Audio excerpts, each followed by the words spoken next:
One of the reasons why it is very difficult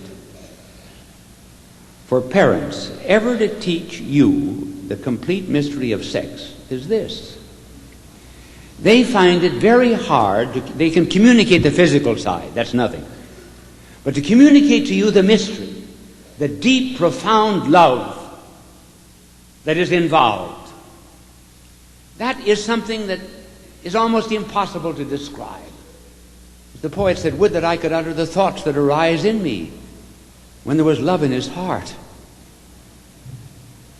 And therefore there will always be a difficulty in the way of explaining to you the mystery. Now, this is what it is. It's God's gift, His creative power, and it's not to be used until God gives the power. Now, for example, where's my Lieutenant Fitzgerald? He's around here someplace. Well, now, Lieutenant Fitzgerald has been with me every day since I've been here. Suppose I took his uniform and put it on. Well, first of all, it wouldn't fit me. But suppose it fitted me. Well, I would then go out in the street in his uniform and begin directing traffic. I would have no authority to direct traffic, even though I was wearing the uniform. I have to be empowered by civil authority to wear that uniform and direct traffic.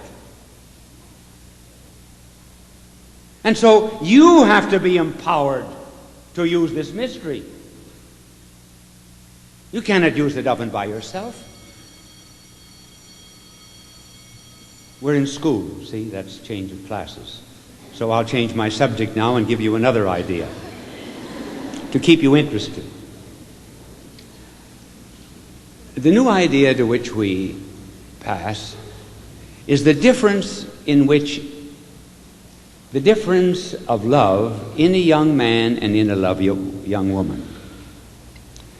Now, I hope I can impress you boys and you girls with this difference.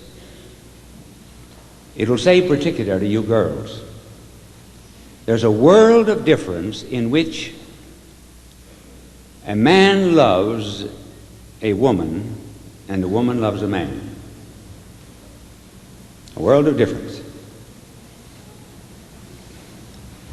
A boy can love a part of a woman.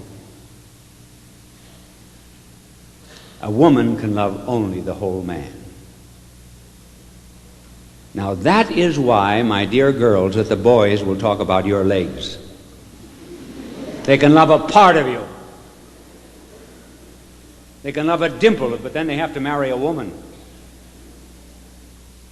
Do you ever talk about boys' legs?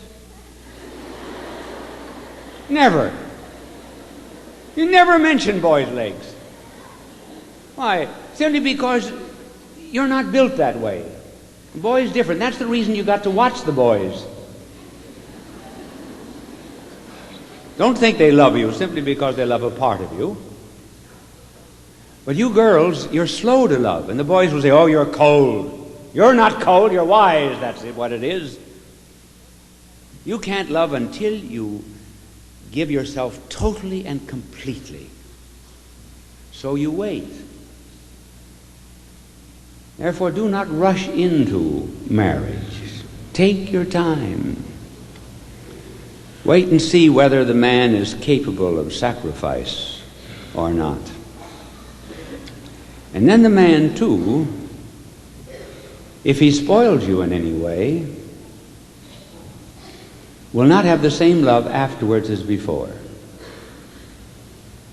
There's an interesting story in the Scripture, and that is always the place to go for wisdom in understanding human actions. Amnon was in love with a young woman in David's palace, Tamar. And Amnon one day pretended he was sick. And he asked Amnon to bring him some cakes. Amnon brought the cakes. Tamar brought the cakes. Then Ammon assaulted Tamar. And then he said to her, "Now get out." Then he called the servants, "Lock the door, send her away." And Scripture says, the hate with which he hated her was greater than the love with which he had loved her. In other words, he knew he was guilty. He had spoiled something. He had plucked a young blossom. And he projected the guilt to her as if she herself were guilty.